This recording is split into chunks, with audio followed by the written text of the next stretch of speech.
Okay, and we are good to go. For any of you Redman fans out there, I remember that's how he started a couple of his albums. But yeah, welcome to the Boxing Live Chat. We have a lot to discuss, a lot of news. We are going to talk some Spence-Crawford recap, more so aftermath. I feel like it's been a few days, so I think we're ready to kind of, put a bow on it and kind of give our biggest takeaways from that historic fight, historic performance, and what should come next or might come next from both fighters. I want to get into a little bit of that. Also, we will talk a little bit about that Caleb Plant Jermall Charlo slap. Like, usually I don't get into a lot of the soap opera stuff, but I feel like this one is more significant than most. And I mean, I just have a lot of questions involving that scenario. But we're also going to talk a little bit about some of the boxing news that's broken that pretty much got swept under or buried because of the enormity of Spence versus Crawford and that fight kind of taking up all of the oxygen in the boxing community. Mr. VV, what's going on? Thank you for coming through. Yeah, we have a lot to discuss here. We're going to talk some Spence-Crawford aftermath and what's next for both fighters. We're going to talk a little bit about the Caleb Plant slap to Jermall Charlo, as I mentioned. Again, usually I stay away from some of the soap opera-like stuff. We're going to talk a little bit about the Artur Beterbiev versus Callum Smith fight being postponed. That's a big bummer, and it's a little bit, in my view, more problematic than meets the eye, and I'm going to get into that.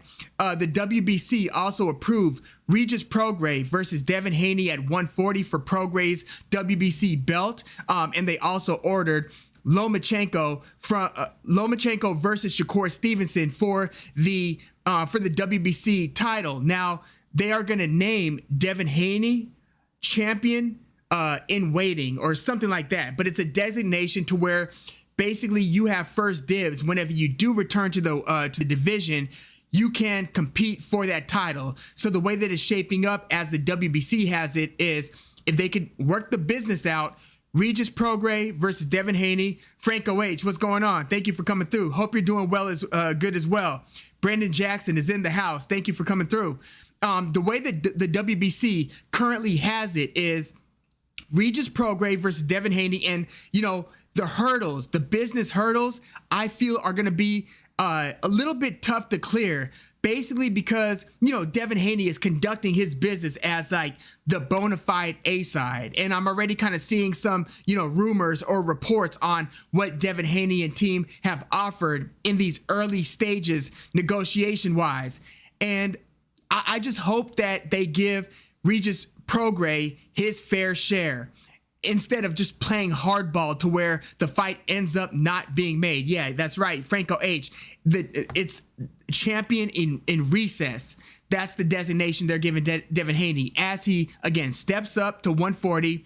He's supposedly, if they could work the business out, going to compete for Regis Prograis' title, and then for the vacant title, they would have Lomachenko versus Shakur Stevenson, and then Devin Haney, if he so chooses, could come back and get an immediate title shot against the winner of that. And they're saying that will be a 50-50 split. Well, the first thing that I'm thinking is, good luck getting Devin Haney and team to agree to a 50-50 split at 135, where he was already undisputed against either Lomachenko in a rematch or against Shakur Stevenson. I just don't see Devin Haney at this point agreeing to a 50-50 split with anybody unless it's like Tank Davis or somebody like that. So that's what the WBC is declaring. I saw in some boxing news that, again, has kind of gotten swept under the rug a little bit because Spence-Crawford takes up, a lot of the attention right now, and rightfully so. But Chantel Cameron versus Katie Taylor 2 is official for November 25th in Dublin. If you guys remember, Katie Taylor, not too long ago, just a couple months ago, got beaten pretty thoroughly. She was competitive in a lot of those rounds, but I had Chantel Cameron winning 7 rounds to 3, something like that.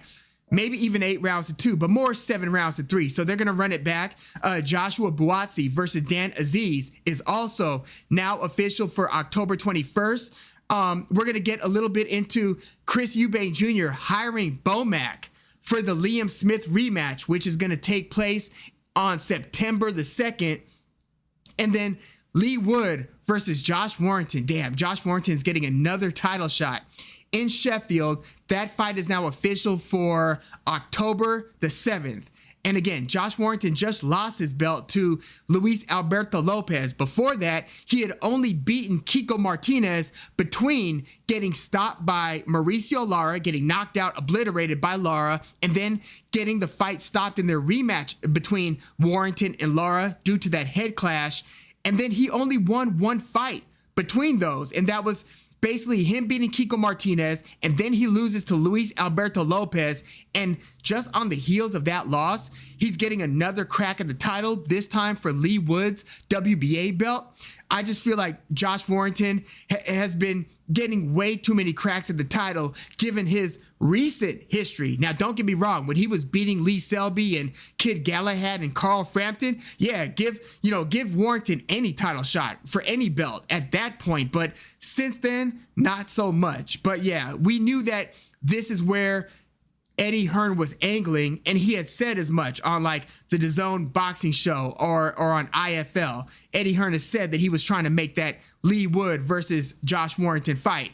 And I'm just guessing Warrington was more willing to fight Lee Wood than he would be to run it back against Mauricio Lara. But I don't want to take anything away from the heart of Josh Warrington. It's just that some of his in-fight boxing tactics have left a lot to be desired, just being how he kind of comes in a certain style after dipping and then coming forward with his head. Maybe it's all incidental, but I don't know. It happens a lot, the head clashes in Josh Warrington fights. Julia Allen, thank you for coming through.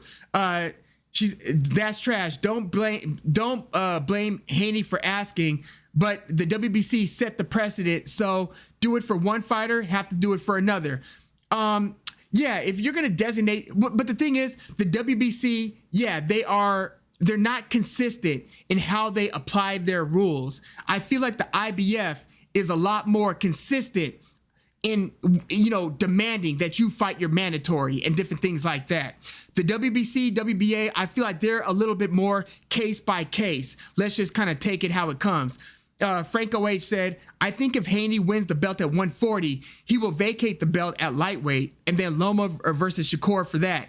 So I agree. If Haney wins the belt, then it's kind of like anybody at 135 is probably going to have to come up and meet him at 140. That includes Shakur Stevenson, Vasily Lomachenko, even Gervonta Davis. Now, I think that Haney might make an exception for Gervonta Davis, but I don't know. Bodily, I just wonder how Haney feels coming down to 135 repeatedly, especially if the money isn't well worth it. Now, it's going to be more worth it for a Gervonta Davis fight. That's why I say that might be the exception. But then you're talking, cross-promotional types of fights. And, we've seen how that goes or does not go. Julia Allen says, Wood Warrington brings big numbers in the UK. More money. Yeah, sure. More money than Warrington versus Luis Alberto Lopez, or I don't know about Lee Wood versus Mauricio Lara too. I feel like the Wood-Lara fights did pretty well because of Lara's reputation as just a vicious knockout artist, and Lee Wood basically showing that he's got as much heart and guts as anyone. Like, I'm sold on Lee Wood. Like, I remember when he fought Zhu Can. Zhu Can was a significant favorite during the kind of COVID 2020, 2021 when Lee Wood first won a share of that WBA belt. And then we saw what happened when he fought Michael Conlan, right? When he had his first title defense. That was, to me, the best fight of 2022. I mean, if you haven't seen that fight, I feel like every boxing fan needs to watch Lee Wood versus Michael Conlan. I mean, just look at the first round when Michael Conlan totally flattened Lee Wood. I mean, I was watching that and I was thinking, oh, damn, is that it for Lee Wood? And then we saw what we saw after that. And then Lee Wood fought Mauricio Lara, did well in the early to middle rounds, and then got knocked out, and then had the rematch and totally outclassed Mauricio Lara. So yeah, I'm a big fan of Lee Wood. But yeah, him versus Warrington, I get that it does big numbers. And, you know, sometimes you could kind of skip to the front of the line if you are, one, a multiple time champ like Josh Warrington is. And also if it's one of those fights that, whether it's because of region or because of, in the case of Chris Eubank Jr. versus Conor Benn, because of who their dads were, for different reasons, different fights could be elevated to where, you know, the powers that be conspired to make that fight happen. And I think that Wood versus Warrington, given their histories, not histories as it pertains to one another, but just their respective histories, you could see why they would want to make a Lee Wood versus Josh Warrington fight. Lee Wood is from Nottingham. Josh Warrington is from Leeds, but this fight is actually going to take place in Sheffield, England, home of Kell Brook. But, you know, Josh Warrington just really hasn't, to me, he hasn't been as fiery and as active and as quick as he was in the days where he was beating Lee Selby, then Carl Frampton. Like, to me, that was the best of Lee Wood. This new Lee Wood, he's still pretty good, still has a lot of heart. He's able to put some good combinations together.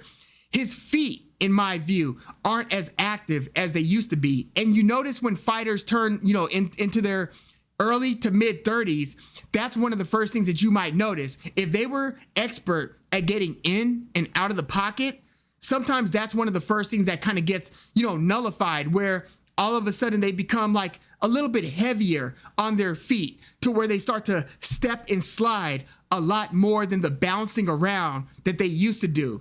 That's what I've noticed from Josh Warrington. And sometimes that's the difference between winning and losing fights, quite frankly. But yeah, I'm not too mad at Lee Wood versus Josh Warrington, but I have to just kind of inwardly think, damn, another shot for Josh Warrington, But yeah, so we're gonna get a little bit more into that. It's also Jake Paul versus Nate Diaz fight week. I'm gonna check your guys' temperature on this one. Do you guys want me to go hard on Jake Paul versus Nate Diaz in this particular live chat? Because I was planning to do so a little bit later in the hour. But if you guys don't have an appetite for that style of fight, I totally get that. But if you do, I'm also dropping a full Jake Paul versus Nate Diaz preview either early tomorrow morning or at the latest Friday morning. But yeah, that one is the current fight week. And then on that undercard, we're also getting Amanda Serrano running it back against Heather Hardy. Heather Hardy's now 41 years old. I didn't realize that she was beyond 40, but yeah, she has won her last couple of fights after being on a 2-fight losing streak. It was against Serrano and then one more opponent after that. Since that, Heather Hardy's on a 2-fight win streak, and now she's going to run it back with Serrano on the Jake Paul versus Nate Diaz undercard. I also, sometime in this chat, I want to get into what I consider the stop confusing the Charlo brothers conversation. And again, I'm also going to talk a little bit about that Caleb Plant slap on Jermall Charlo, not Jermell, but Jermall Charlo, and also Jermall Charlo's just his recent history, everything from the reports to his cancellation with Canelo to his, prior back injury to him, kind of bumping security at the venue this past weekend. I don't know if you guys saw that footage, but it was a little bit, it was pretty lame behavior, if you ask me. I mean, it was a woman that he bumped and kind of put his hand up like, get off me, when they were just doing their job. They were just, checking credentials, doing what they need to do to keep their jobs. Jermall Charlo was having none of it. But Jermell Charlo made it a point to go on Instagram and so forth and say, stop confusing me with my brother. I'm not the one who got slapped. Don't ask me about that. I'm not the one who bumped security on the way to the, kind of VIP section, the front row section of the fight. Don't confuse me with my brother. I'm out here. I'm trying to achieve greatness. I know we're twins, but stop confusing us. So I want to get into a little bit of that as well. But let's rewind for a second. I want to get into the Errol Spence Jr. versus Terence Crawford, not the fight itself. I mean, I did the full recap and reaction all of that, but more so the aftermath of the fight. Now, I do want to just acknowledge that we witnessed history. I think that we truly witnessed a historic performance from Terence Crawford, and I think we were all pretty blown away. Even the most aggressive of Terence Crawford's supporters, I'm sure that everybody, to a degree, was very surprised at how easily Terence Crawford made that look. But now that we're on the other side of this fight, I want to really kind of give some thought into what's next for both fighters. And also, is there something that we missed in the lead up? Because, even in my preview, or it wasn't the full preview, but it was in the final thoughts video just before the fight, when we had seen the press conference, the final press conference, and then the weigh-in. And I was just wondering, is there something off about Errol Spence's energy? Not trying to tie it to what's, being rumored to be, any neurological issues or anything like that, but just his behavior and perhaps confidence levels coming into the fight, and just the way that he and Terence Crawford engage one another. I was mentioning just before the fight, even if you rewind a few years before the fight, when they had kind of bumped into each other, had that on-camera interaction with one another where Terence Crawford was basically just telling Errol Spence how much he wanted to fight him, and Errol Spence was like, yeah, we could get it done. And, basically he was on his man-down energy.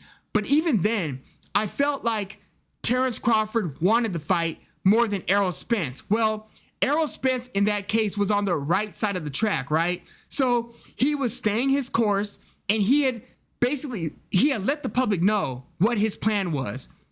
He was going to collect all of the belts on the PBC side, and then he was going to handle business against Terence Crawford. And to his credit, that's what he did. It took both guys to want this fight, for this fight to come together. But there was something about, now look, I know, Errol Spence has a drawl, right? He just has his way of talking, and he's always been a pretty laid back dude.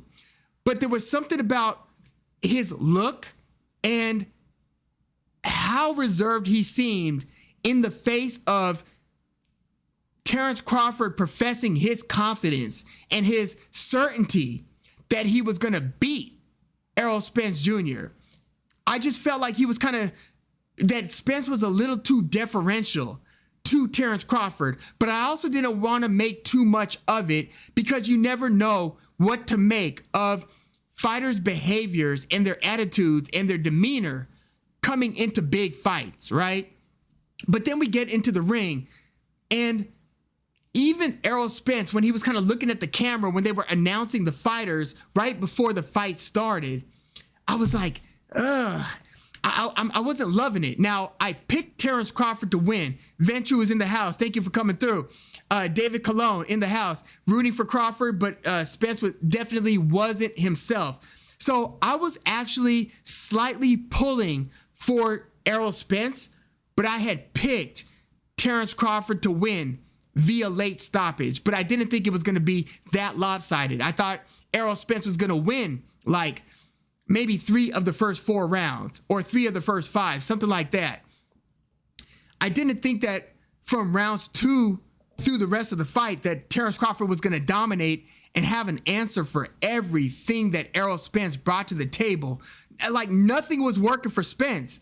And if anything did work momentarily, Terence Crawford immediately had an answer, and it ended up backfiring even worse for Errol Spence. Like when he got, Terence Crawford to the back, when he got his back against the ropes in the 7th round before that second knockdown with that beautiful, beautiful right-handed shot. It was so hidden that I didn't even know what I was witnessing until they showed the replay. I'm like, oh my God, that's what he caught him with.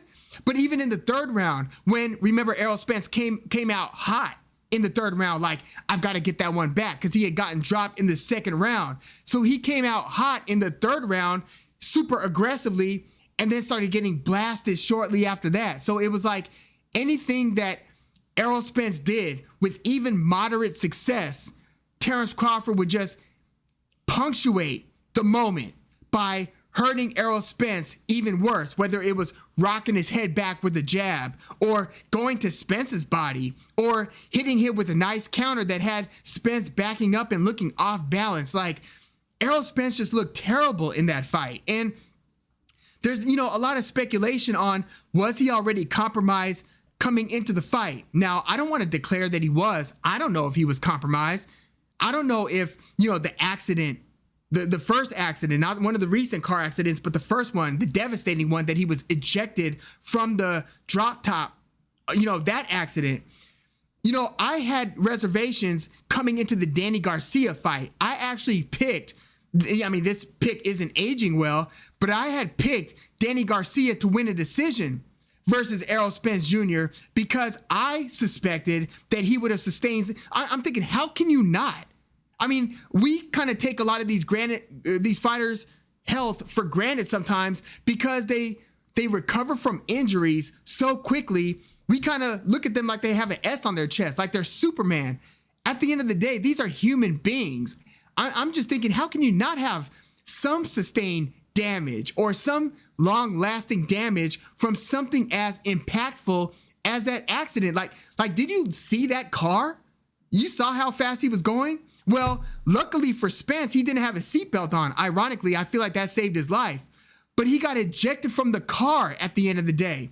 And of course, the reports came out. Yeah, there was no structural damage, just, teeth, basically superficial wounds. I'm like, man, I thought that was BS then. So again, I'm not here to declare that it played any role in this Spence versus Crawford fight, but if Spence was not, and I also had big concerns, and I mentioned that I had concerns about the retina tear. I said that in the preview.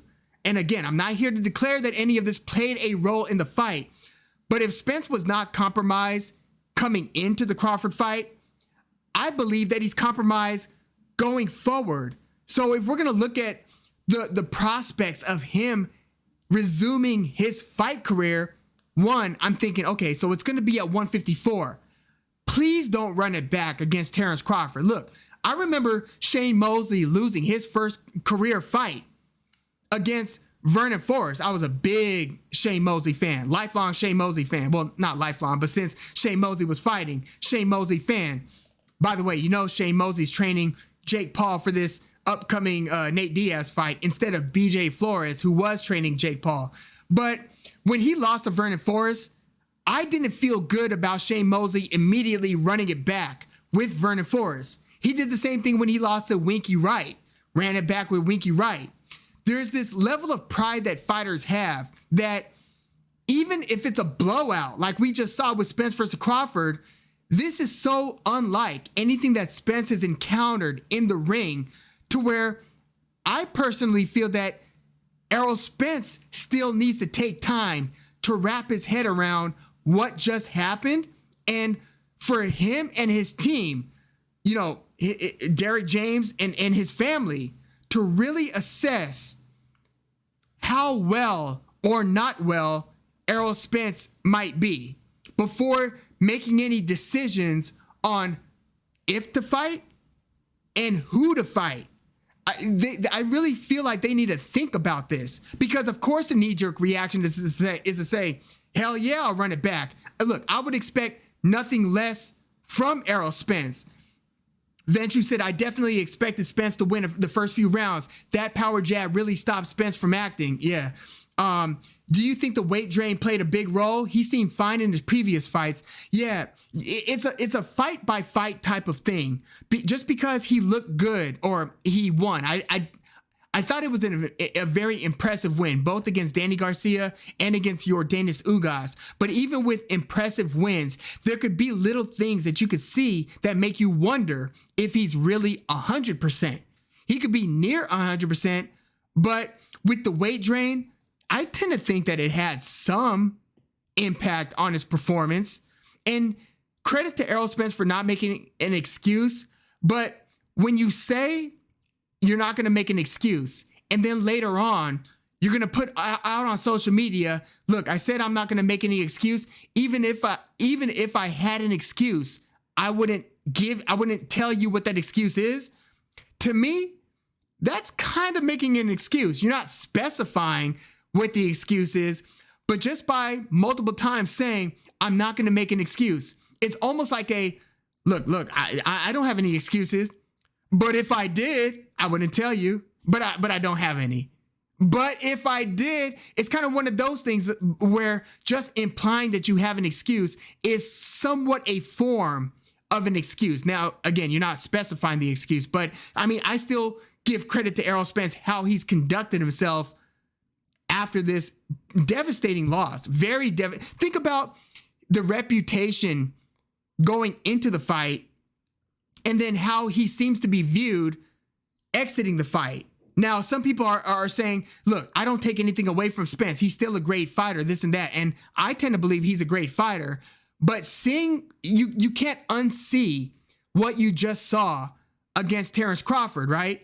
So again, going forward, if he's going to maintain a career, I think that he needs to take significant time off, really gauge where you are body-wise, neurologically. Is there a slur, an additional slur to your speech? Are you a little bit off in some way? Now, obviously, if you're not going to be training for some time, you're gonna be rusty in terms of your timing. And Spence didn't look like he had great timing against Terence Crawford. And even the shots that he was deploying, they didn't look like quintessential Errol Spence shots. But a lot of that is because Terence Crawford took damn near every weapon away from Errol Spence in that fight. So again, anytime I start thinking, well, maybe this impacted Spence, I go back to, I don't see it being any different in a rematch. I think that there's too big a skill gap, too big a stylistic issue for one camp or one division up to make that big of a difference to where you could close that gap. So if he is going to resume his career, I don't think he should run it back immediately with Terence Crawford. You know, I think it was Boxing Wave who suggested maybe like a Terrell Goucher level opponent at 154. Like, I wouldn't go straight to Erickson Lubin. I wouldn't go straight to Jesus Ramos. Jesus Ramos is the guy who just beat Joey Spencer and who's beaten Brian Mendoza. Mendoza is the guy who just knocked Sebastian Fundora out. So I wouldn't go against a top 5 154 guy. I would take a straight up tune-up if I'm Errol Spence. Like, I would almost treat it like, because here's the thing.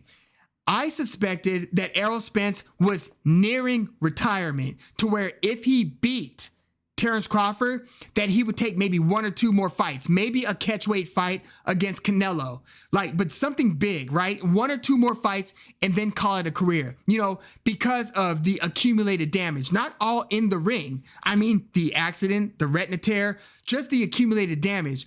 I thought he was on the brink of near retirement entering that Crawford fight.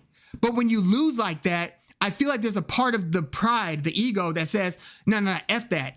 I'm back in. No, we're going to get that back. I'd be damned if I close my career out with a performance like that. So even if he was going to retire, now I don't think he's going to retire, right? It's like, no, you don't want to go out on that note. But that being the reason to run it back against Crawford, and because you have it in writing contractually that you're entitled to the fight, I think that that's the wrong reason at this point to go back into a rematch, given what we just saw in their fight, right? So I feel like if you're going to keep on fighting, I would pursue it like this. Do it if you were going to plan on doing it for like at least another 1 to 2 years. Don't treat it like I need to get this one back and then exit. To me, that's the wrong reason to do it. Only do it if you truly want to continue to train, spar, and do all the things that you used to do to prepare for fights. If you're willing to do all that, then okay, pursue a career. But if you're truly pursuing a career, it's almost like I feel like he needs to hit like a reset. Not like start back at square one, but treat this 154 division with some respect. Have a straight up tune-up fight in light of what you just went through, And that will determine where you are. Like if you fight a Jesus, not a Jesus Ramos, I meant a Terrell Goucher level opponent, or like if Jason Rosario was still fighting, somebody like of that caliber, not top 5, maybe somewhere 8 through 12 in the division. If you fight somebody like that, that should at least tell you whether you still got something, right? And if you come back and you look poor in that next fight, even if you win but look degraded, you should really think long and hard whether it's worth pursuing. And hey, if you win a bad fight in your return tune-up fight, then at least you don't exit your career with the stench of that terrible night against Terence Crawford.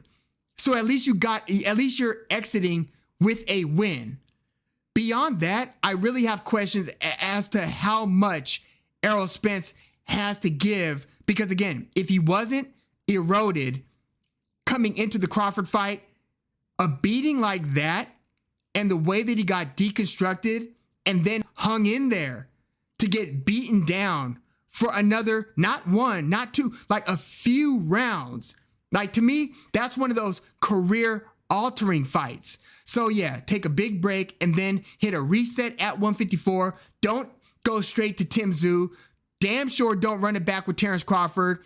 Don't even fight a top 3 to 5 guy.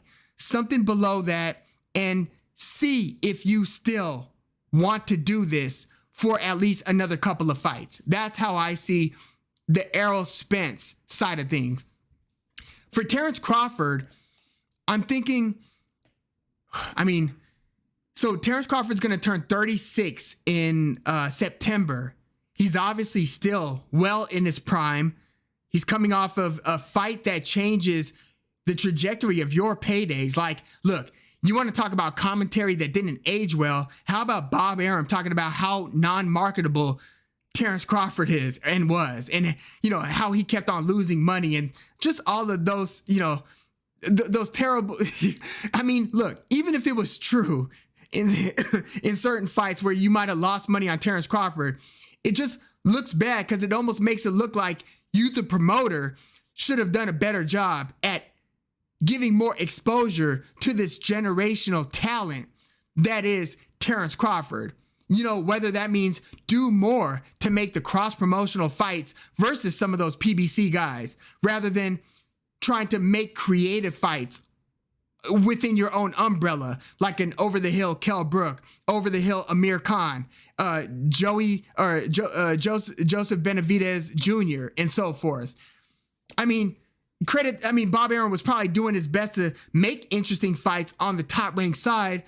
He just didn't have the lion's share of the elite talent. So, yeah, there's a lot of Bud Crawford commentary that will not age well because of how much he was kind of, as he put it, blackballed from the most important conversations in the sport, right? And from fighting the fights that mattered earlier. It wasn't until he had that stoppage over Sean Porter that he experienced that breakthrough that then led to, first the David Evanesian knockout, and then this mega fight against Errol Spence Jr.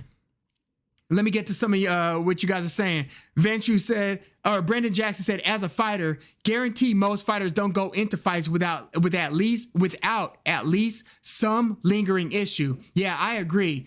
And it could vary. You could have like a nagging injury that you're still able to operate around, but sometimes it could be like those invisible injuries, namely the brain injuries, if it's not like closely examined and detected. That's why I really think that they should take a big step back and a hard look. Like, if there was an issue with Spence, I don't think we'd hear about it from Spence, from Derek James and company.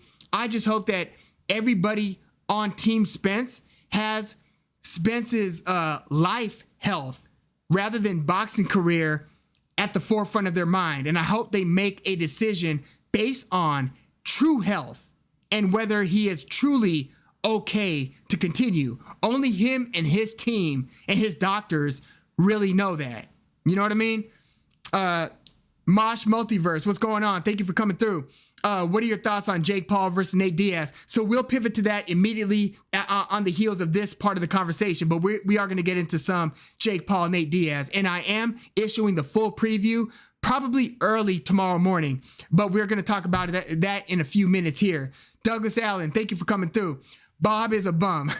Look, I take issue with some of what Bob says, but Bob is truly a legendary promoter, right? I mean, look, yes, it's true. Much of his top talent at some point walked away from him, but you have to credit Top Rank for first building the fighter, for the fighter to then reach a point to where they are marketing, they're sovereign enough and self-sustaining enough from a marketing standpoint to then pivot and take their career elsewhere and handle it in a more independent way. We saw it with De La Hoya, saw it with Floyd Mayweather, to a lesser degree saw it with Manny Pacquiao, but yes, with Manny Pacquiao as well.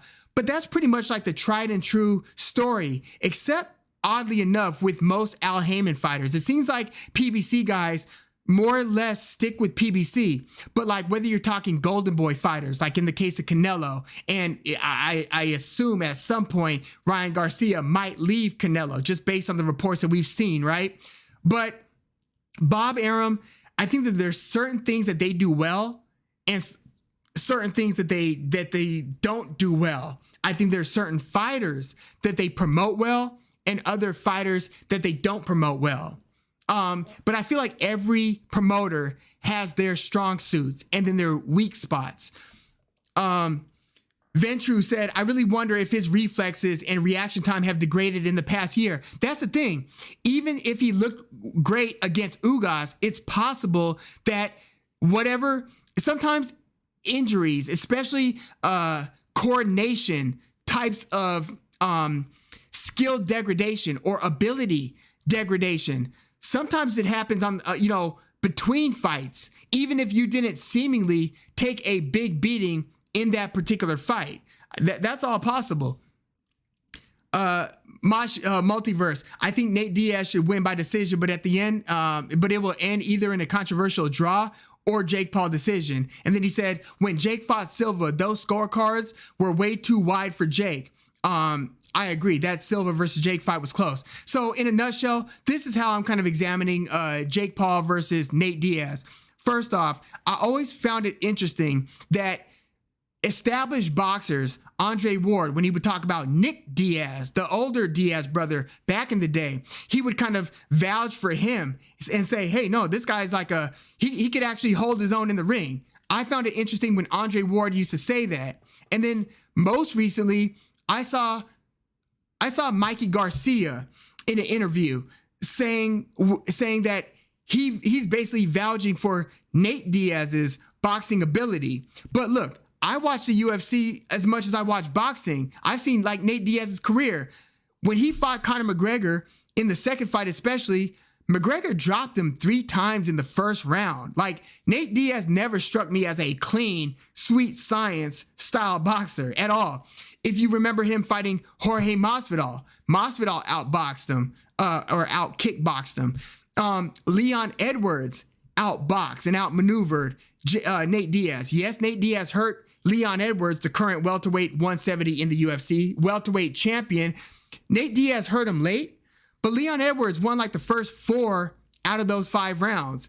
Nate Diaz, in my view, is not a clean boxer. Yes, he's got good cardio. Yes, when he gets rolling, he could give you some volume.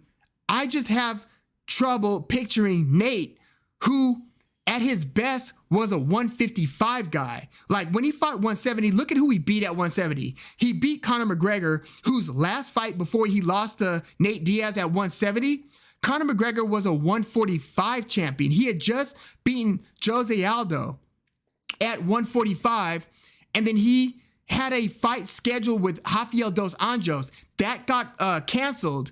And then Nate Diaz on short notice took the fight. He said, yeah, I'm going to fight you, but if I'm going to fight you, it's got to be at 170. I'm not coming to 155. So Conor McGregor went from 145 and fought Nate at 170. So that's one of Nate's wins at 170. And Nate's beaten Anthony Showtime Pettis at 170. Showtime Pettis was a 155 champ. And again, Nate beat him at 170. And then he beat Tony Ferguson most recently at 170. Tony Ferguson spent his whole career at 155. So Nate Diaz, he's not beaten any bona fide 170 guys in his whole MMA career. And he's going to be fighting Jake Paul at a 185 catch weight.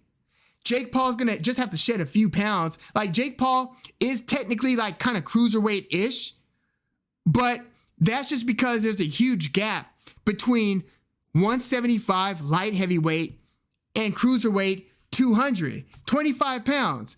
So Jake Paul might have trouble coming down to 175, but 185, I don't think is a problem for Jake, because Jake is really like a 190 guy. Like, he's not a full cruiserweight.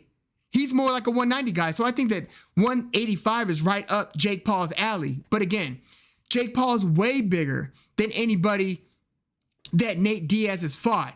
And come on, Jake Paul, look, if Tyron Woodley would have fought Jake Paul at 170, I would have picked Tyron Woodley in a heartbeat to beat Jake Paul. I'm sorry, to beat Nate Diaz at 170.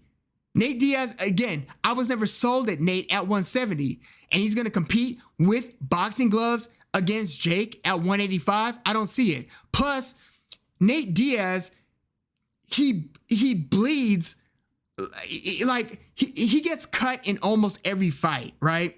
Whether it's by an elbow, a punch. Nate Diaz is usually leaking by like the third round.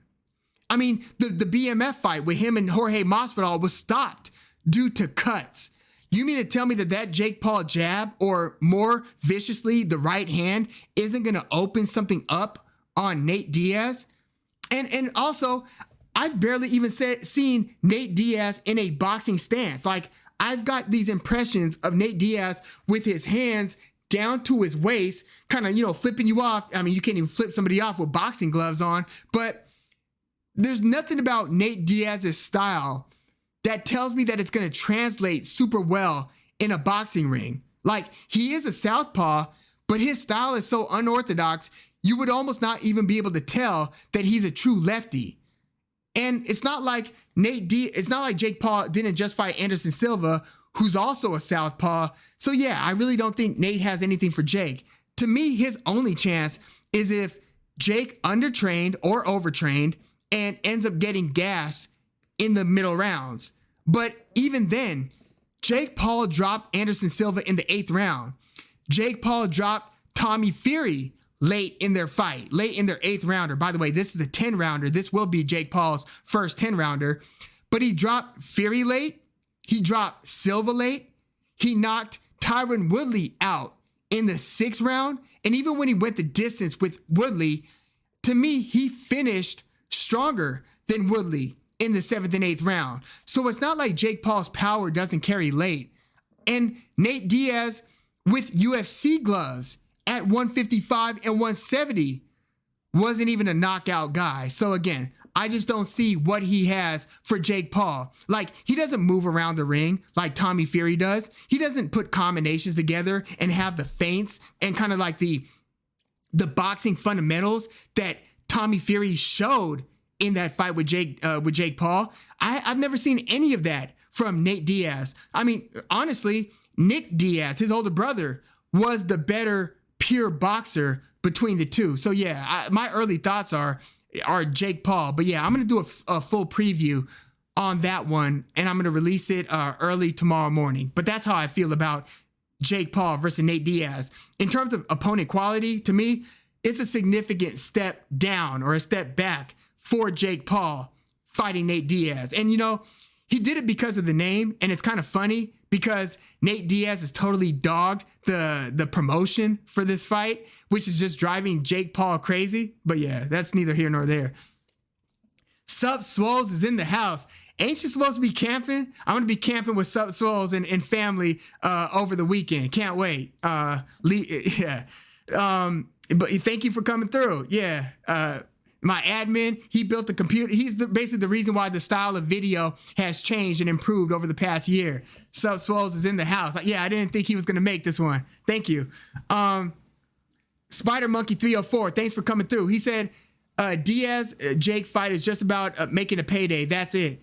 It is largely about the payday, but I do think that Jake Paul has taken his boxing development seriously. I do think I credit Jake Paul for being a student of the game and for showing actual improvement. Like, when he set up, yes, it was Ben Askren, but he set him up to the body with jabs. You know what I mean?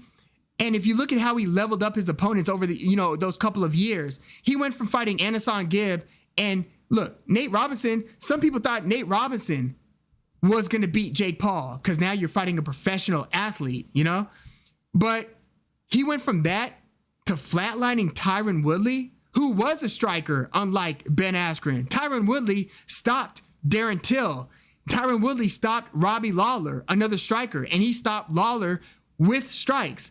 Jake Paul knocked Woodley out and then fought Anderson Silva. And a lot of people were like, yeah, the Spider? Yeah, even if the Spider was in his mid-40s, many thought that Anderson Silva was going to beat Jake Paul. So I give Jake Paul a lot of credit for learning the game, kind of like on the job, Jake Paul, Mosh Multiverse says, Jake Paul's power carries late because he doesn't let his hands go much early on. That is true, unless, he does have a few first-round knockouts to his credit.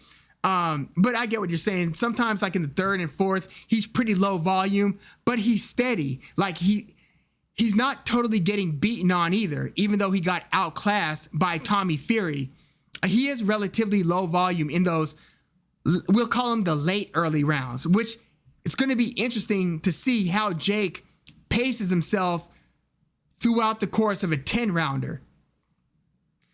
Spider Monkey 304 said, do you enjoy other sports or have any other channels dedicated to other sports? I've got a music channel, actually. I talk cross-genre, all things music. It's called Woog Talks Music. That's my other channel. I am a huge fan of the NBA, though, the NFL, MMA, even MLB. I'm a big, I grew up a baseball fan, basketball fan, NFL fan. What else? Those are pretty much like the major sports that I'm into. I play a mean ping pong game. But yeah, in terms of the sports that I'm into, yeah, boxing, MMA, of course, NBA, NFL, MLB, mostly. I'll watch other stuff. Like, I'll watch a little golf, tennis and stuff, but I'm not like in it, into it. Same thing with NHL. I'll watch it, but I'm not as into it. You get me? Spider Monkey 304 said PEDs though, who Jake Paul? I hate to allege without proof. I like to give fighters the benefit of the doubt. They don't VADA test for Jake Paul's fights though, do they? If I'm not mistaken. I'll err on the side of no, but with most combat sports athletes and professional athletes in general, almost nothing would surprise me. There's just way too much incentive and there are way too many ways of kind of getting around the testing system if you are with people and doctors and pseudo doctors who kind of know what they're doing. There are ways around it. So nothing would surprise me. Jake is a pretty muscular guy, but I'll err on the side of maybe not. You know what I mean? But again, if anything came out, I wouldn't be surprised, but that goes for a lot of fighters. Subswole says, I think he takes his career seriously. I appreciate that he at least puts his time and money into his career and training. Ultimately, a win for the sport. I totally agree. Like, look at who he hired as his trainer. It was BJ Flores, a good fighter, but not like, now he's training with Shane Mosley. So this, I believe, will be his first fight, at least in a long time, without BJ Flores being his lead trainer, which I found interesting. He's going to be going with Shane Mosley, and I do have reservations about that.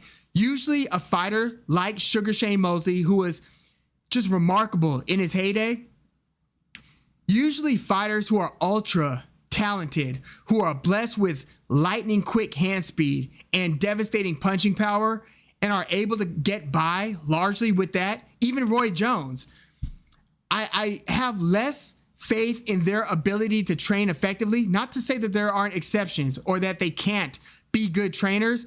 I personally just think that somebody who had, let's say, C or B level, C level talent, who had to figure things out and learn the technical components of the game to be competitive, I look at them as being more readily available to train the game because of how they had to learn the sport. Think Bernard Hopkins, for instance. Like I would be more interested in what B-Hop could do as a trainer than Sugar Shane Mosley, who could just throw a right hand out of nowhere and you didn't even see it coming. You could have even known, hey, this guy's about to throw a right hand, and still wouldn't have been able to do anything about it. That's how fast Shane's hands were. Same thing with his left hook. And they were both knockout punches as well. Spider Monkey 304 said, Charlo, Canelo thoughts. Many are saying Charlo gets washed, but is Canelo still elite? I think that Canelo is still elite. I think that John Ryder is a very durable fighter. I think that we saw what Canelo did at 168 and just thought that he should be able to do that to anybody at 168. But like, John Ryder fought an even fight with Callum Smith. Callum Smith went the distance against Canelo. Nobody has finished Triple G. Like, I mean, that was the most convincing loss we've ever seen with Triple G, right? It was at the hands of Canelo. And yes, he did fade a little bit in the late rounds. But again, I credit Triple G to just, to being not what he was, but still a quality fighter, even at 40, 41. So maybe a slight slippage in Canelo. But yeah, I think that he's still elite. And I think that he would still beat the hell out of a lot of people. I've got a lot of respect for Jermell Charlo, but I just haven't seen good results in when fighters jump 2 divisions up. Douglas Allen says Canelo KO by round 10. When Amir Khan went up multiple divisions to fight Canelo, he got knocked out.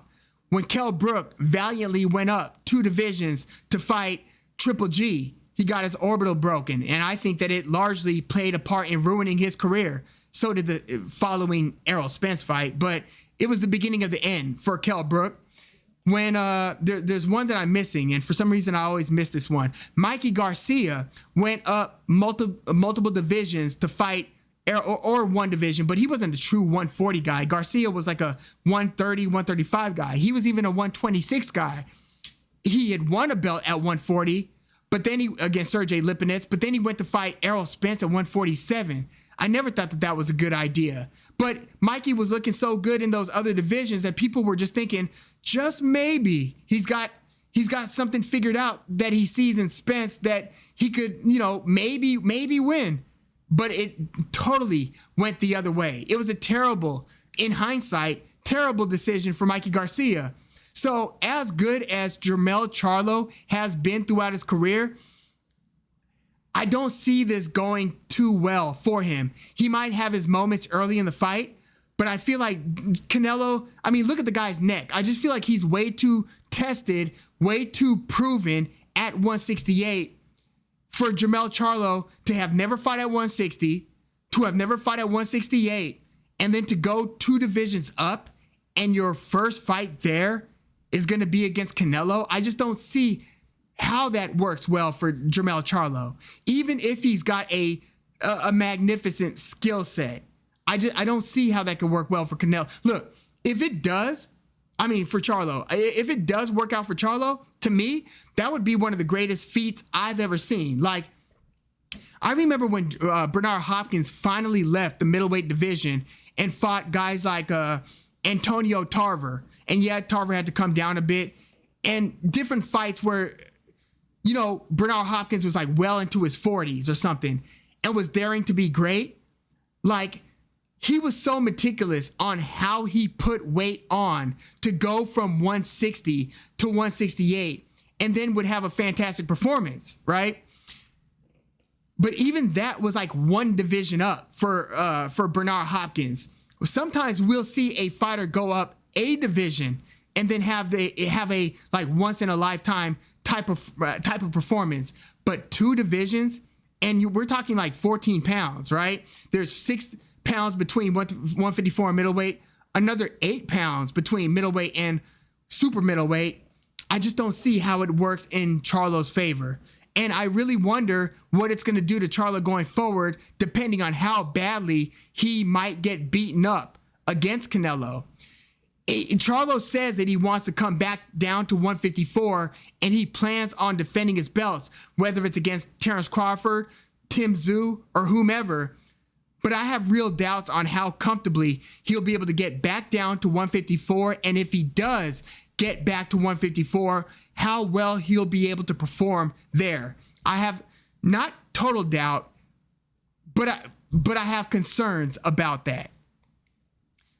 Let's see. Mosh Multiverse says, back at with the Jake Paul, Nate Diaz. Nate does have a lot of scar tissue on his face. Now, let's see. Stitch Duran will fix him up. Look, Stitch Duran is about as good as it gets in fixing cuts, but he's not a magician. You know what I mean? Like, Nate Diaz bleeds. And the thing is, if you put the cream on it and you're able to stop the bleeding, when you get back into the next round, if you get touched up again with the jab, it doesn't take much to start getting the blood flowing again.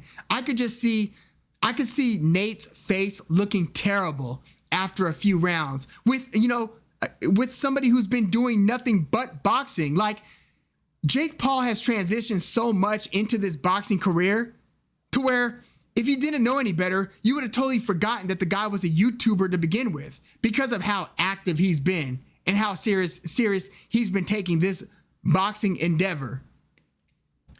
Let's see. Spider Monkey Theo 4 said, thoughts on other Charlo losing to Plant via slap? Yeah. Let's talk a little bit about that. Hey, Kaladin Kabata is in the house. Yeah, they should have fought at 160. But, Canelo, in my view, wasn't going to come down to 160. He has shown no real interest in coming back to 160. And now that he's got this 3-fight deal with PBC, I feel like he's kind of calling the shots, right? So if he's going to fight, like, they were talking about him against Badu Jack. Badu Jack, he was saying, come down from, like, way down from cruiserweight, like several pounds, and make it a cruiserweight title fight, like, which is totally bogus. If you're going to fight somebody for their belts, have that be at that, that division's weight limit. Otherwise, you're just disrespecting the game at that point. But yeah, I don't think that we'll see Canelo fight at middleweight again, unless maybe if it's like Terence Crawford, something like that. But I don't see him doing it for Jermell Charlo, Even though Jermell Charlo, to his credit, is an undisputed champion at 154, just in terms of name recognition and how much this win for Terence Crawford against Spence did to elevate his reputation, maybe Canelo makes an exception, but I don't see it happening anytime soon. You know what? Let's talk a little bit about Jermall Charlo. There are obviously a lot of concerns about Jermell's brother, Jermall. Jermell made it a point to go to social media and say, hey, don't confuse me with my brother. I'm not the one who got slapped. Don't ask me about that. I didn't, bump that security personnel at the fight venue trying to get to my seat. Don't ask me about that. Jermall Charlo pulled out of the Canelo fight, right? So all we saw in that clip, I don't know what led up to it, but my questions are,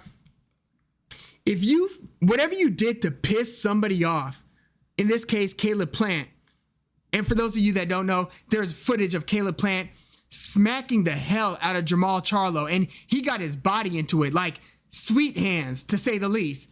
He caught him with a beautiful left hook slap, and he kind of dipped. He dipped defensively, took a step back just in case any counter was coming. But you look at Jermall Charlo, and Charlo looked like he was in no position to even throw anything back. He looked like he had no desire to throw anything back. He just kind of calmed the people around him down and just kind of like walked out of that setting. It was kind of weird. Like, I don't know what the deal with Jermall Charlo is. Like, every little interview or commentary or everything that I see or any report that I read from Jermall Charlo is more concerning than anything. And, pulling out of a Canelo fight, that's concerning. Saying I'm not there. But then he says that he's definitely going to fight again in 2023.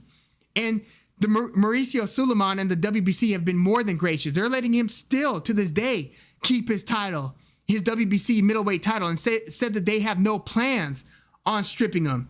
But Caleb Plant slaps Jermall Charlo, and if you've pissed somebody off to the point where they want to slap you, then you better keep an eye on that person. And if you heard the audio of that video clip, it's Caleb Plant saying something about, don't you ever put your hands on my face, or put your hands around my face, or he basically made it sound like Jermall Charlo had done something to violate his space or to somewhat assault him. So again, if you've done anything like that, or pissed them off enough to where they'll want to slap you, you better keep eyes on that person. In whether it's in a private setting, a public setting, like, how can you get caught? How can you get sucker slapped? Like, it looked like Charlo was facing Caleb Plant. So yeah, I don't know, but Charlo clearly wasn't ready. He wasn't ready after the fact to react either. If you're Team Charlo, I just don't like anything about what I saw there. Like, what did you do to piss him off? Why did you react so confused? Like you didn't know that, like you had a slap coming. You know what I mean? It just looked like confusion, and he didn't roll with it. Like, usually if you see somebody get stole on, whether it's like at a face-off, if you saw like Riddick Bowe and like what's his name, Larry Donald, right? He two-piece Larry Donald in that press conference. Like, I'm surprised Riddick Bowe didn't get arrested for that. I don't think he got arrested for that. But I remember Marco Antonio Barrera and Eric Morales exchanging, Barrera kind of sucker punched Morales before, I think, their second fight, something like that. But usually fighters will kind of roll with a sucker punch or something. Jermall Charlo ate every last piece of that slap from Caleb Plant, to where it's almost like he doesn't even look like he's in physical shape. He doesn't look like he's training. To me, it doesn't look like he's training. So he might say that he's going to return to the ring sometime in 2023. I have to see it to believe it, because right now I have real concerns on his fight future. You know what I mean?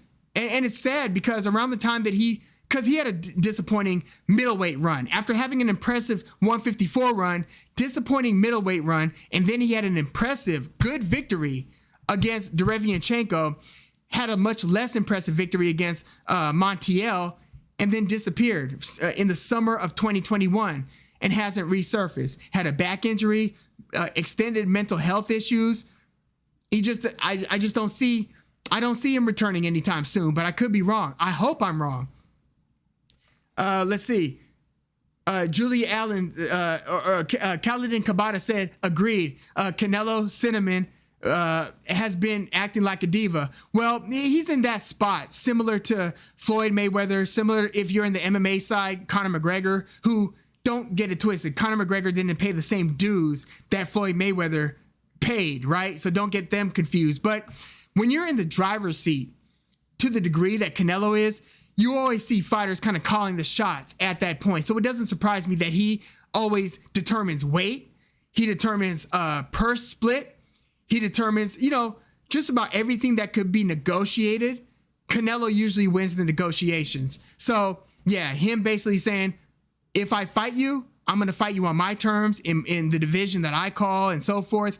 Doesn't totally surprise me, but that doesn't mean that every fighter has to agree with it. And, props to Badu Jack for saying, nah, I ain't coming all the way down there from cruiserweight. Are you crazy? So I tip my hat to Badu Jack for standing his ground on that one. David Eister, thank you for coming through. He said, so we'll get to Matias in a second. I'll get right back to that. Khalidin Kabata said, Plant used all the infinity stones in his left hand. Yeah, dude slapped the dignity out of Jermall.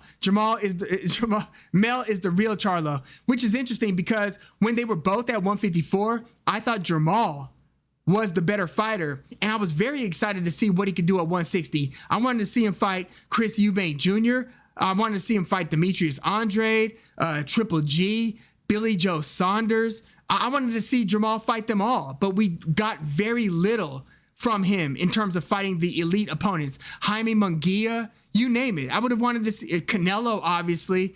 But yeah, Jermall Charlo, it's been a very disappointing few years for Jermall Charlo. And quite frankly, to me, it's only getting more concerning for the guy on a personal level as much as on a professional level.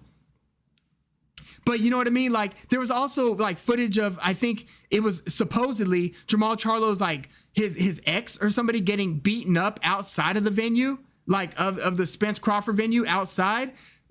So damn, Jermall, like, you know, people talk about like, we outside, I'm outside, catch me, I'm outside.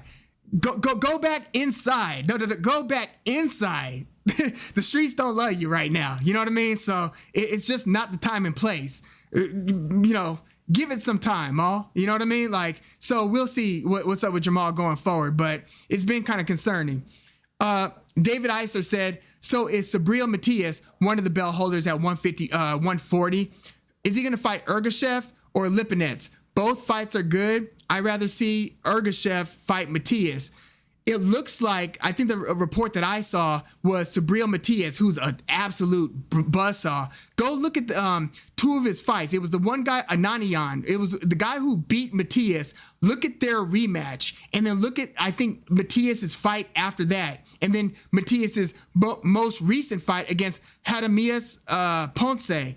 Look at those Matias fights. And I swear, he's under the radar. He doesn't have a big name. He's one of the belt holders in the same division that, Devin Haney's now pursuing. Prograis got a belt. Teofimo Lopez has a belt. Matias is in that division, and Raleigh Romero has a belt. Don't get me started. But Matias has a belt there. Keep your eye on that guy. You want to talk about somebody who could take your punishment and you cannot take his punishment? That is Subriel Matias. He's a very good Puerto Rican fighter. I hope he starts getting more shine, and I hope that he gets a meaningful fight. But as far as I've seen, it looks like it might be him against Sergey Lipinets. And I'm glad that Lipinets is back at 140 and not messing around at 147. We saw what happened with Lipinets against Boots Ennis, but, not too many guys are going to look great against Boots Ennis, at least right now. Spider Monkey 304 said, what challenge does Prograis pose to Haney? What challenges? So Prograis got shorter arms, right? So he relies on jumping in, letting his pretty fast hands go, and using his southpaw angles to kind of initiate exchanges that involve more than 1 to 2 punches. Prograis at his best when an exchange is 3 to 4 punches or more. But Devin Haney is really good at keeping things at a 1 to 2 punch per exchange type of pace. So Prograis will have to speed Haney up. And again, we've never seen Haney perform at 140. But, Prograis really didn't look great in his last fight. Looked fantastic in his fight before that against it was not Valdez, Zepeda, against Jose Zepeda. So Prograis is also nearly 35 years old, but I think Prograis' hands are as fast as Devin Haney's. I think Prograis got more power than Devin Haney. Devin Haney is just, he's such a sweet scientist that it's hard to get Haney to fight the fight that you want him to fight. So it's going to be interesting to see if Prograis can close the distance, can keep away from just being on the outside and on the extended Haney jab. You don't want to be at that range. Haney wants to keep you at a range where he could touch you and he sees what you've got coming. So, what's kind of odd? There are some subtle similarities between Regis Prograis and George Kambosos. There's a lot of differences too. They don't have the same stance. I don't think they have the same talent level. I think Prograis is the more talented fighter between the two. But in terms of them kind of being on the outside and then looking for their opportunities to kind of jump in and splash you with with 2 to 4 punches at a time, Prograis got to speed Haney up. and he's got to get Haney to kind of acquiesce and oblige in a 3 to 4 punch per exchange type of fight. Otherwise, Prograis might be on the outside looking in, but it's kind of hard for me to picture Haney, even though he's much younger than Prograis, and I assume Prograis' legs are getting older, right? He's entering his mid-30s, so that the idea of jumping in and out, in and out, in and out over the course of 12 rounds, it's a little bit tougher in your mid-30s than in your late 20s. So, you know, I haven't seen what the opening odds are for Prograis Haney. If you guys know what those odds are, let me know. I'd actually be a little bit curious. But I think that he does pose some issues for Haney because he's gonna it's arguable who's quicker between Lomachenko and Prograis.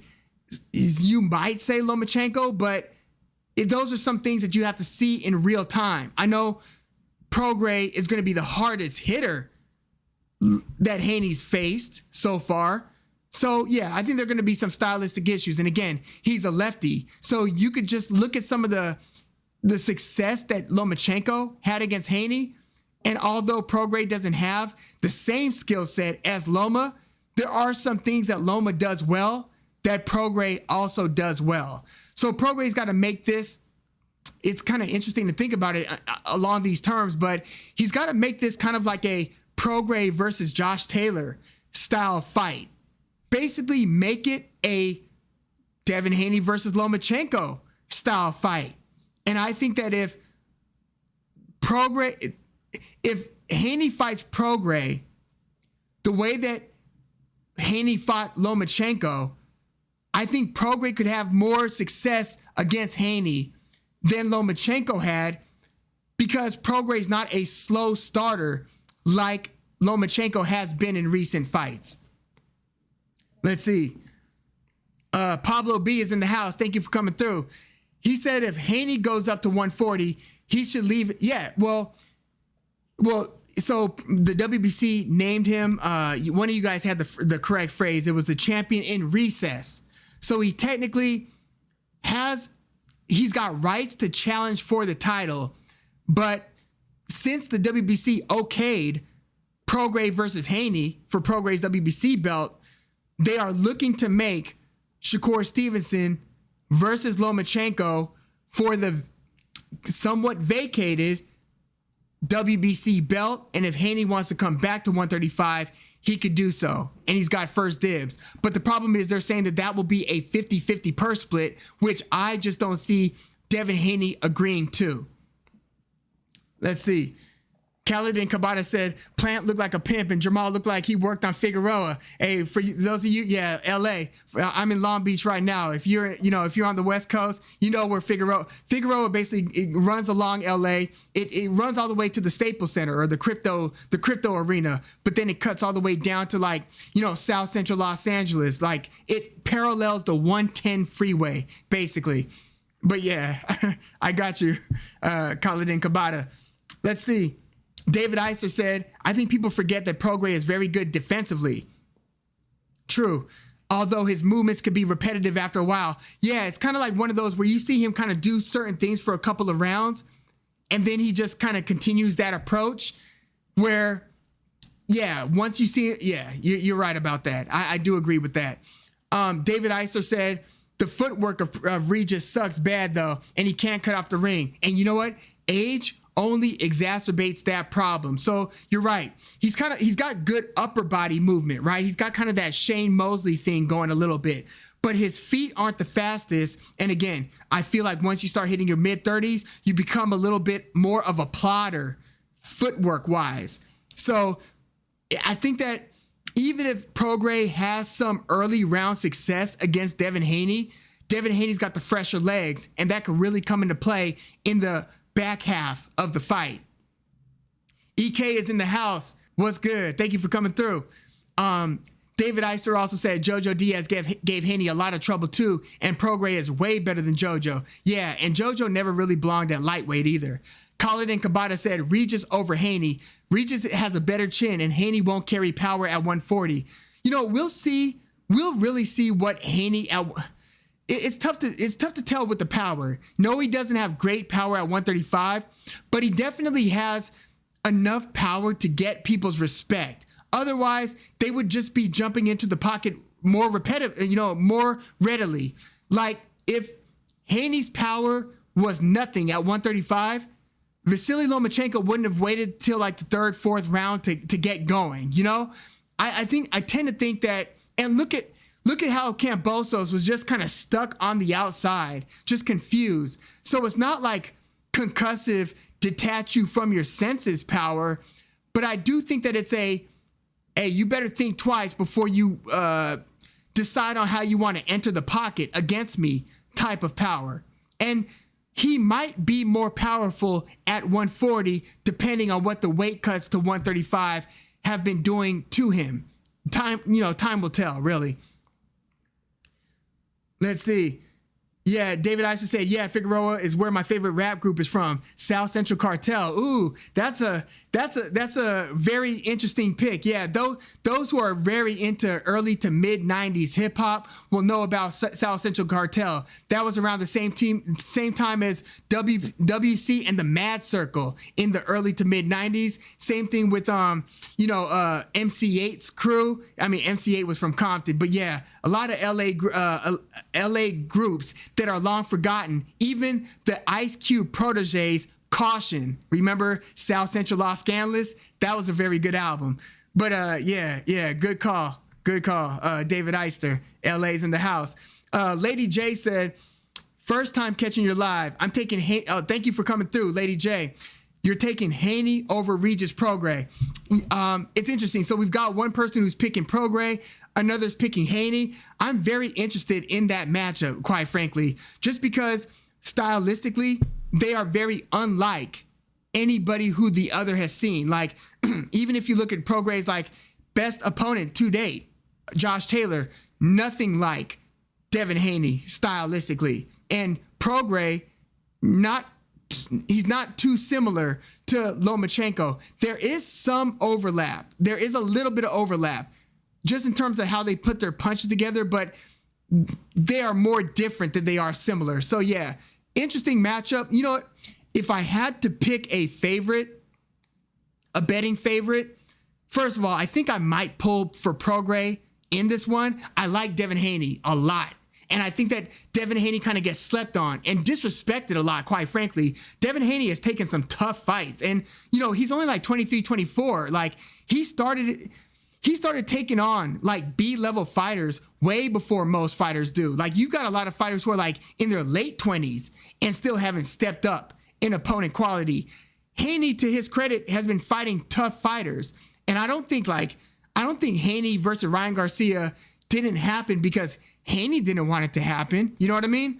So I like Devin Haney a lot, but it was just very frustrating to see how big of a gap there was between Regis Prograis' loss to Josh Taylor and then his title opportunity against Jose Zepeda. So yeah, I just don't like to see when fighters' prime years get wasted. And I feel like a big part of Prograis' prime was kind of wasted. And so I would like to, I think I would pull for Prograis, but if I had to put a kind of handicap the fight, I think that I would make Devin Haney actually a slight favorite. Damn, I can't believe I'm saying that. In his 140 debut, though, I don't know. That's tough, right?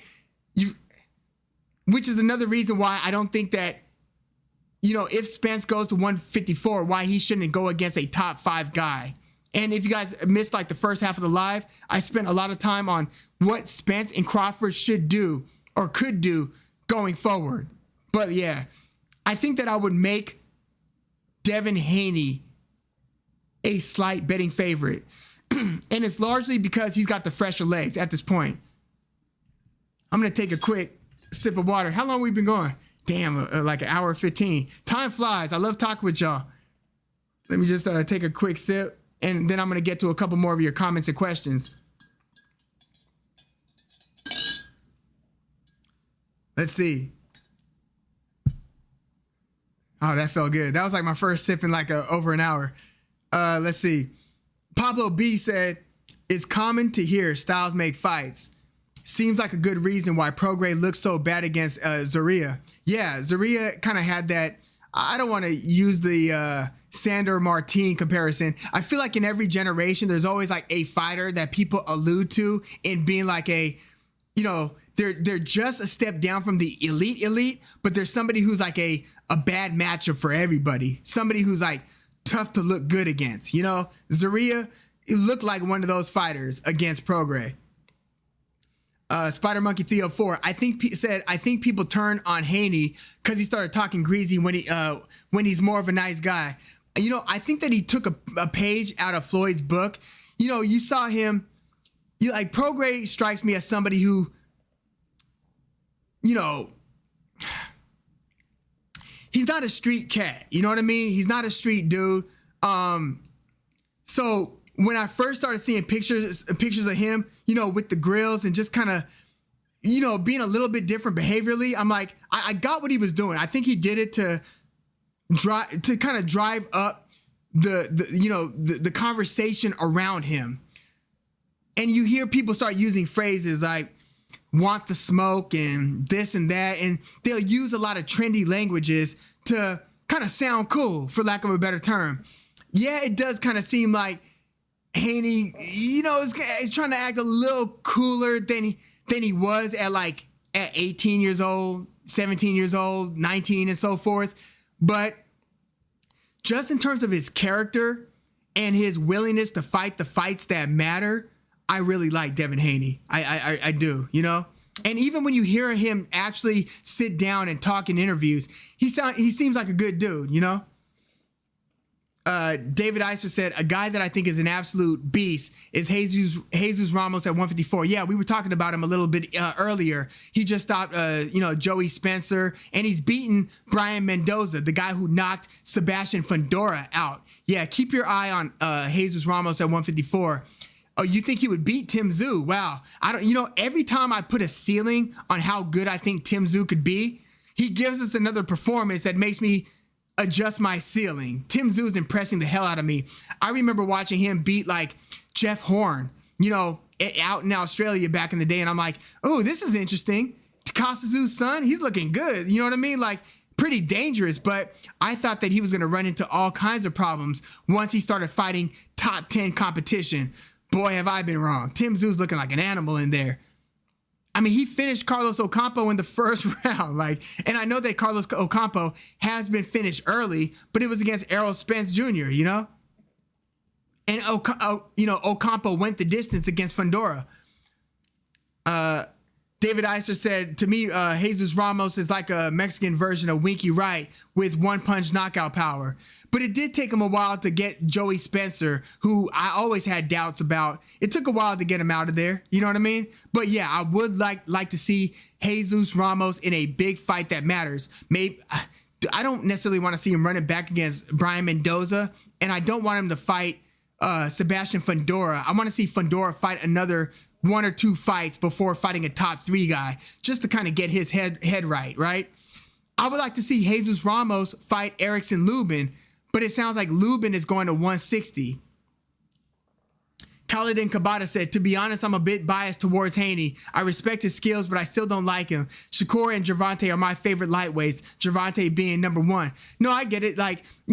Different personality types, I think, appeal to different people, and people just, different strokes for different folks. You know what I mean? Like people have their preferences in fighter personalities.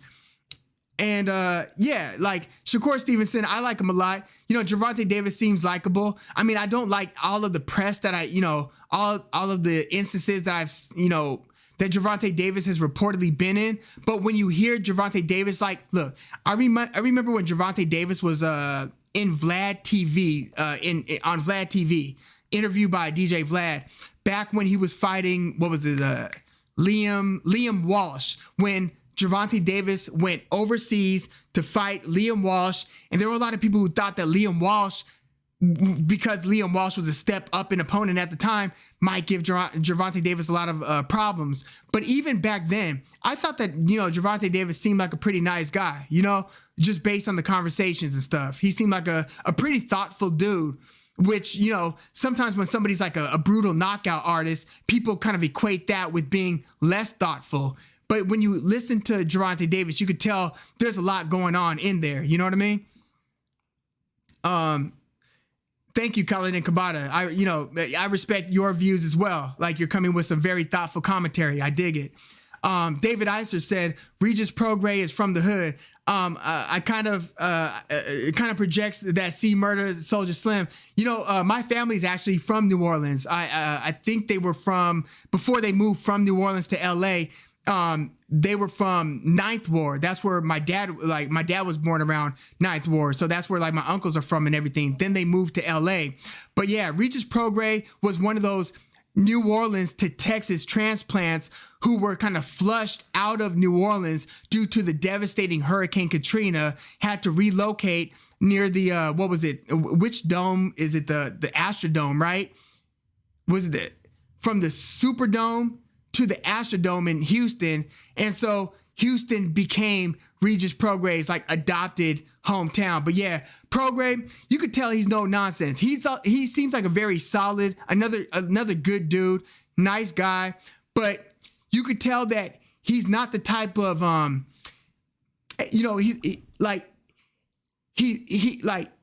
are people who are hood and want to show you every turn of the way that they are hood, and there are other people who are hood and it comes out when it needs to come out, and they more so have like the poker face demeanor, and they don't feel the need to show you, how solid they are. And Regis Prograis strikes me as a latter. Yeah.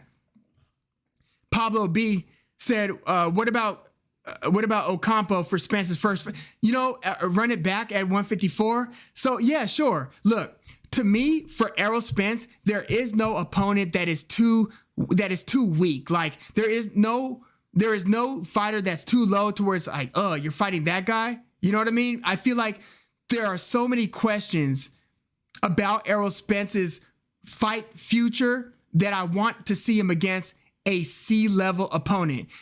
It could be Ocampo. It could be, as Boxing Wave suggested, Terrell Goucher. Somebody of that caliber. It doesn't have to be like Joey Spencer. We don't have to go there.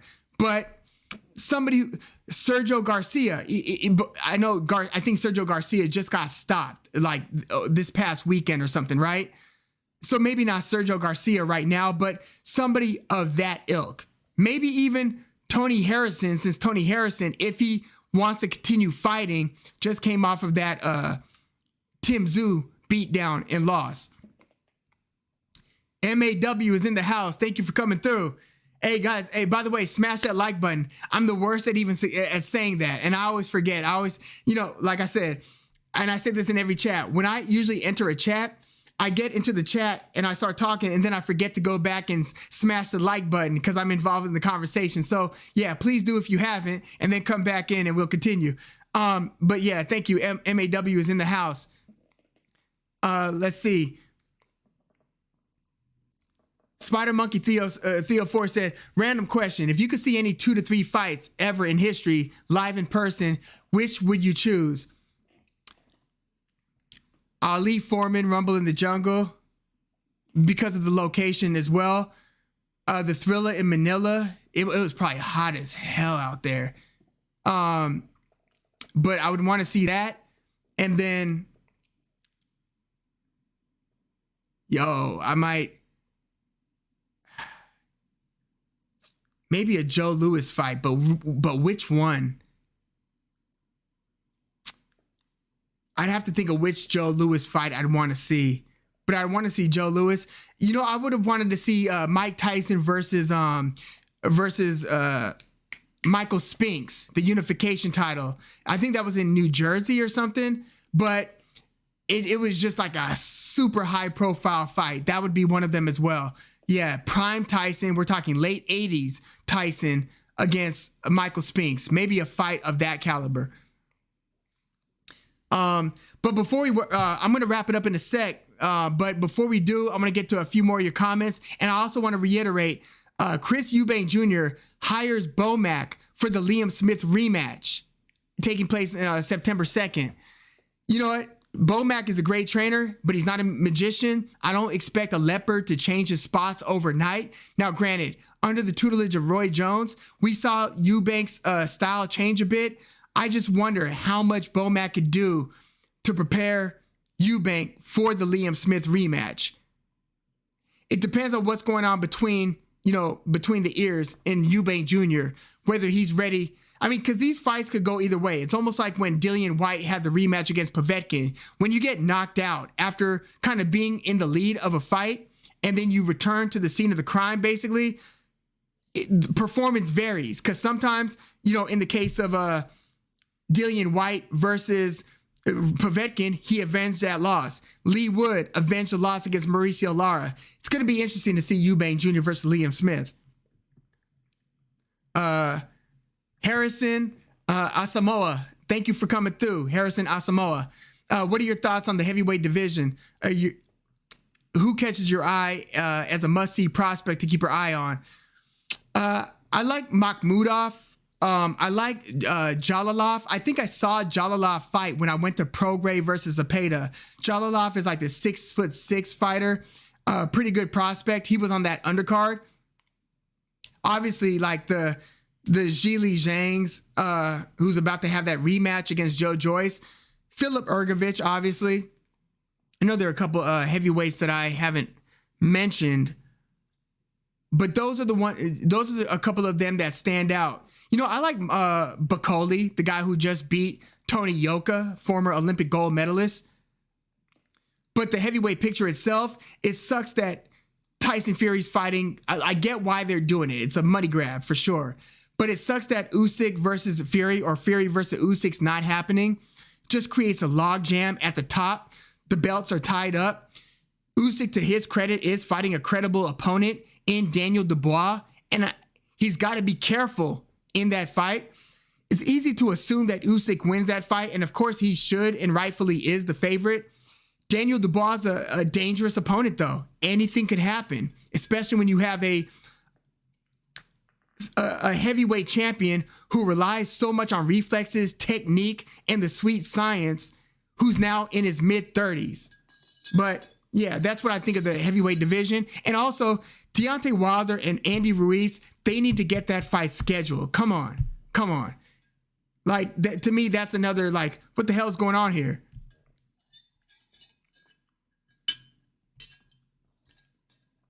I agree, MAW. Eubank might have dabbed, but we'll see. And Bomac, Bomac's going to have a lot of work going forward, just like Derrick James just had that flood of superstar fighters. Ryan Garcia, Anthony Joshua. A lot of people want to and still want to work with Derrick James. But yeah, now there's like this new shine around Bomac. And Eubank Jr., to his credit, I think he said that he's been in the gym with them for, even before this Spence versus Crawford fight. But yeah, I'm curious to see how much of a stylistic change takes place with Chris Eubank in this rematch. Nothing is original in the house. How do you think Inoue would do against the featherweights? I see a lot of the pitfalls for him. There is if he keeps moving up weight classes. Yeah, Lee Wood is very solid. So with the featherweights, I just wish that Navarrete was still in the division. And by the way, in next week's live chat, we're going to talk some Navarrete versus Oscar Valdez. That fight is going under the radar, but it's at 130. I don't love Navarrete at 130. Maybe he ends up looking better than he did against Liam Wilson. He did get the stoppage against Liam Wilson, but I also thought, damn, he's about to get knocked out against Liam Wilson. You saw how bad that knockout was? Navarrete, after Gary Russell Jr. started to diminish and become less active, Navarrete, after he won those back-to-back fights with Dogbay, then went up to 126. Navarrete, for me, was the funnest fighter to watch at 126. So I just really wish he was still in that division because it makes it so much more exciting. Like, we could have gone Robeisy Ramirez versus Navarrete or something like that. But, like, I think that like imagine watching Inoue versus Navarrete, or Navarrete versus Mauricio Lara or Lee Wood. There's so many different fights that you could make. I mean, I was big on Conlon. Not that I thought that he was a superstar, but I thought that he was really talented. But now I have questions about Michael Conlon's career going forward. But if Inoue was to go to 126, I wouldn't advise that he goes straight for, a Lee Wood or any top tier fighter. Maybe a Joet Gonzalez at best. But I think that he could have success. But, here's the thing. He looked the way that he looked against Stephen Fulton. Phenomenal. Shocked many of us. Like, that was incredible. It had almost everybody putting him at the top of their pound-for-pound list. But I wouldn't be surprised if Marlon Tapales fights a much, much, much more competitive fight with Inoue than Stephen Fulton did. Styles make fights, and sometimes when we see a type of performance from a fighter, we just assume that we could see that same trend going forward. Not so fast. Just like, with Usyk, who knows? He might lose to Daniel Dubois after winning back-to-back fights against Anthony Joshua.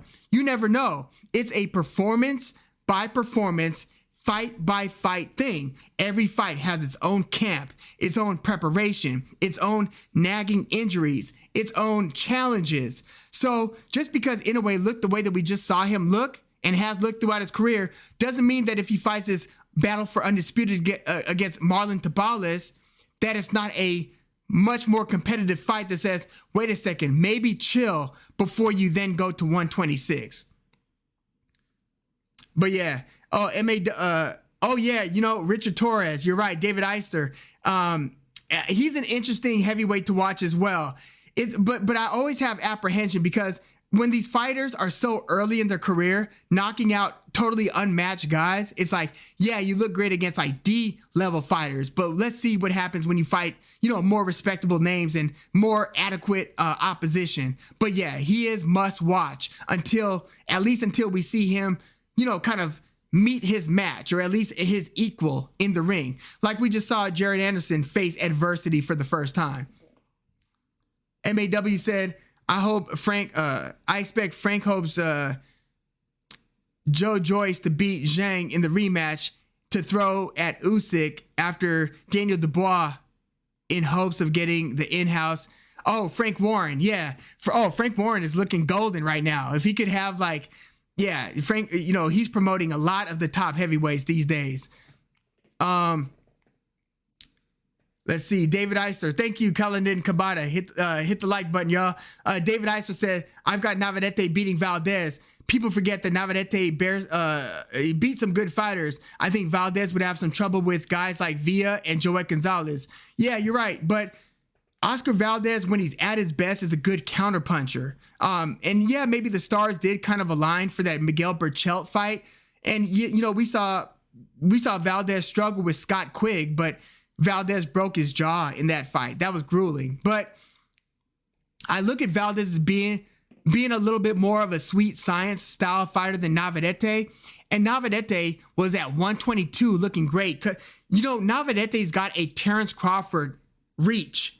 A lot of people, 74, I believe, inch reach for Navarrete. And he was fighting at 122 when he won those back-to-back fights against Dogbe. And then he beat a few guys at 126, Ruben Villa, Joet Gonzalez. Did he beat Christopher Diaz as well? But it was the Navarrete versus Eduardo Baez fight. Basically, Navarrete's last fight at 126 that I'm like, damn, Navarrete's not looking as good. Like, to me, he started looking like less skinny. He started having more weight around his belly area. And now he's at 130 to where he got knocked down badly against Liam Wilson. I just wonder how he's going to do at 130. So seeing what I've seen from Valdez versus seeing what I've seen from Navarrete at 130, at least thus far, I wouldn't be surprised if Valdez wins that one. But yeah, we're going to talk more Navarrete versus Valdez next week. Let's see. Nothing is original said, what should Bivol do at this point in his career? He's basically been iced out of the light heavyweight division and hasn't fought all year. They need to get that fight between him and Joshua Buatsi together. That's what I think that Bivol should do at this point. Buatsi just signed to fight Dan Aziz on October 21st. So even Buatsi is occupied. But you've got to take like the next up. Do something. At least stay busy and then set your sights on a much bigger fight after that next fight. If it's not, and if things break right, then fight Beterbiev, who, by the way, Beterbiev versus Callum Smith is postponed due to a jawbone infection for Beterbiev. Like a jawbone infection. And so they're going to reschedule it once he's better. But it's like, how severe is that? Like, I don't know. Like, very little has been reported in terms of the severity, but a jawbone infection? Infections could range from, you could get better in a couple days to like life-threatening. Infection can mean all kinds of things, like staph infection. Like, I need more information on that Beterbiev jawbone infection. Like, did he sustain that training, like fighting? What is that? So yeah, Beterbiev versus Callum Smith, unfortunately, is postponed. And I look at that matchup as being an interesting matchup. And Beterbiev is now like 38, almost 39 years old. So I just really hope we get Beterbiev versus Bivol before it's too late, or maybe before we never get it, like we never got Adonis Stevenson versus Sergey Kovalev. Let's see. David Eiser said the crazy thing is that the odds makers think Valdez and Navarrete will go the distance. I think that that's very possible, just given how durable both guys are. I mean, I know that Oscar Valdez is durable. Navarrete seems pretty durable. I know that he's absolute hell offensively. He puts fighters on like what I like to call the treadmill from hell. But Navarrete's been getting rocked lately. He got rocked a bit against Eduardo Baez before knocking him out to the body. And he obviously got rocked and dropped badly, hurt multiple times against Liam Wilson. So look, Valdez is durable. I don't think Navarrete is going to stop Valdez. That's the thing. And if Navarrete keeps getting hit cleanly against Valdez, he might get stopped because Navarrete has to keep coming in. Like, his fight style is predicated on that type of pressure where he's just throwing just crazy combinations from angles that nobody would ever think to throw punches, and from weird positions, and his footwork in weird spaces, but he's always ready to throw 2 to 4 more punches. But yeah, I wouldn't be surprised if that fight goes the distance. Let's see. David Eiser said, I think Beterbiev had a dental related thing, like a root canal. Okay, so if the jawbone infection, if that was like a dental issue, then hopefully it's not career threatening. Because again, I don't know what the hell a jawbone infection is, but hopefully he gets that resolved. I hope he's okay. Yeah, Sup Swole said that jawbone infection sounds like a bad dental health to me. Yeah, that's the thing. And then Sup Swole said, that's the thing about Navarrete. He's been getting touched quite a bit lately. By the way, last time when Navarrete fought Eduardo Baez, that was on the same weekend, I want to say, as Anthony Joshua versus Usyk too. So Sup Swole, so yeah, we were out camping. I was camping with you that weekend that Navarrete stopped Baez, and I had to go back and watch that one from the cabin. They had like DAZN, they had Roku in the cabin, so I was able to catch that later that night. But yeah, we're about to wrap this one up, guys. I want to thank everybody for coming through. And again, check out the Jake Paul versus Nate Diaz preview. That I'm going to drop that early tomorrow morning. And then next week, we've got Anthony Joshua versus Dillian White 2. And then we've got, what is it? We just talked about it. Oh, Oscar Valdez versus Emmanuel Navarrete, or should I say Emmanuel Navarrete versus Oscar Valdez, being that Navarrete is the belt holder at 130. But yeah, again, please hit the like button if you haven't. Thank you everybody who came through. Sup Swoles, thanks for coming through once again. My chief admin. And like, yeah, it was me and Sup Swoles, we talk like every day. Like, and I'm gonna reach out to you and hit you up. I hope you're having fun camping. Look forward to seeing you this weekend. Nothing is original. And yeah, thank you for coming through again. David Eister, thanks for coming through. Pablo B, thank you for coming through. MAW, thanks for coming through. Callan and Kabata, thank you. Let's see. Spider Monkey 304, thank you. Yeah, we have a couple of interesting fights, coming up in the next couple of weeks. It's like the fight calendar continues. It's almost like everybody had to take a long exhale after, we just had this epic mega event between Spence-Crawford. Lady J, thank you for coming through. EK, thank you for coming through. Julia Allen, thank you. Douglas Allen, thank you. Mosh Multiverse, thank you for coming through. Heck yeah. Ventru, yeah, thank you for coming through. David Colon, Franco H, Brendan Jackson, Mr. VV, MRVV, thank you for coming through. Yeah, can't wait to do this. I'm either gonna do it on Tuesday or Wednesday of next week, and I can't wait to talk with y'all soon. Like the video if you haven't. I'm Woog. Thank you once again for coming through. Peace.